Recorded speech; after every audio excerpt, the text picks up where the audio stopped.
اعوذ باللہ من الشیطان الرجیم بسم اللہ الرحمن الرحیم رب اشرح لی صدری ویسر لی امری واحلل عقدۃ من لسانی یفقہوا قولی۔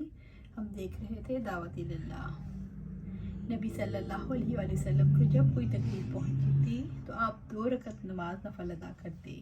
آپ صلی اللہ علیہ وسلم کس طرح سے رات کو نیند توڑ کر تہجد کی نماز ادا کرتے جو آپ کے لیے فرض تھی۔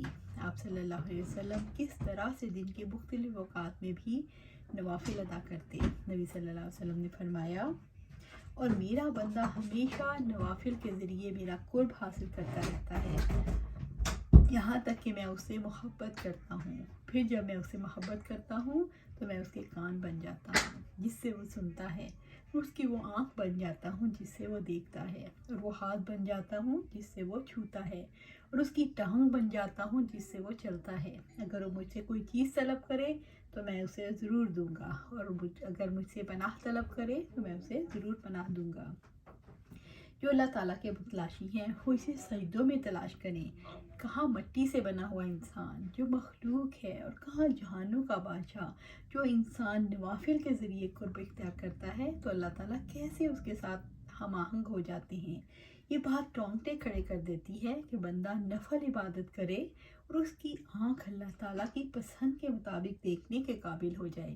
جانتے ہیں کیوں نماز کی اتنی اہمیت ہے؟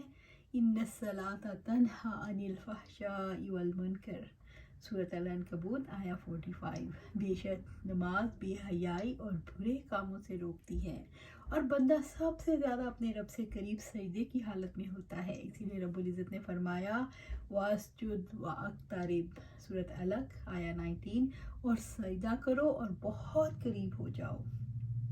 وہ ایک سجدہ جسے تو گراں سمجھتا ہے 1000 سجدوں سے دیتا ہے آدمی کو نجات۔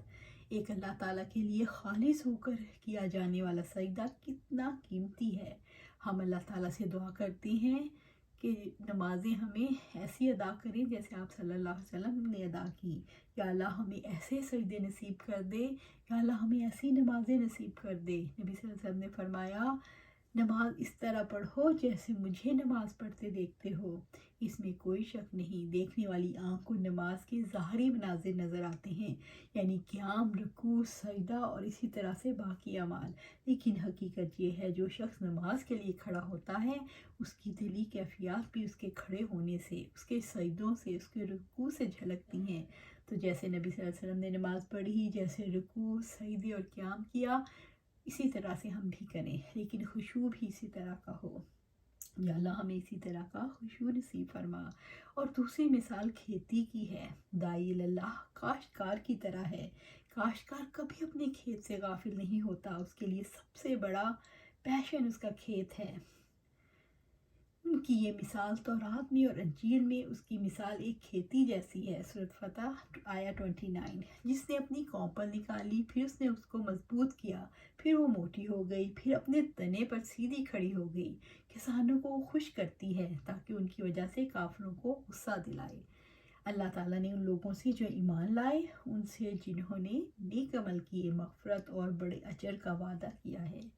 اور اس کی مثال انجیل میں یوں ہے جیسے ایک کھیتی ہو جس نے کوپل نکالی، یعنی کھیت ہے اور کھیت میں ایک پودا نہیں ہوتا۔ مثلا گندم کا کھیت ہے، اگر بہت چھوٹا کھیت ہو پھر بھی اس میں بے شمار پودے ہوتے ہیں، یعنی 1 ایکڑ زمین میں بھی کتنی بڑی تعداد میں پودے ہوتے ہیں۔ اللہ پاک یہ چاہتے ہیں دعوت اللہ کے ذریعے سے ایسا گروپ وجود میں آئے جو حق کا علمبردار ہو، جو باطل پرستوں پر بوجھ بن جائیں اور اس کو دیکھ کر حسد محسوس کریں اور انہیں اچھا نہ لگے۔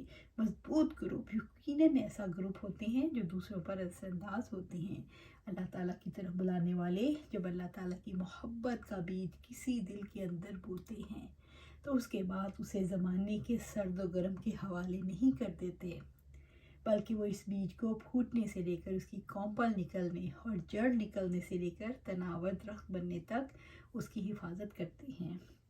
داعی اللہ کا کام دراصل صالح انسان کی تیاری کا کام ہے۔ صالح انسان کیسے تیار ہوتا ہے؟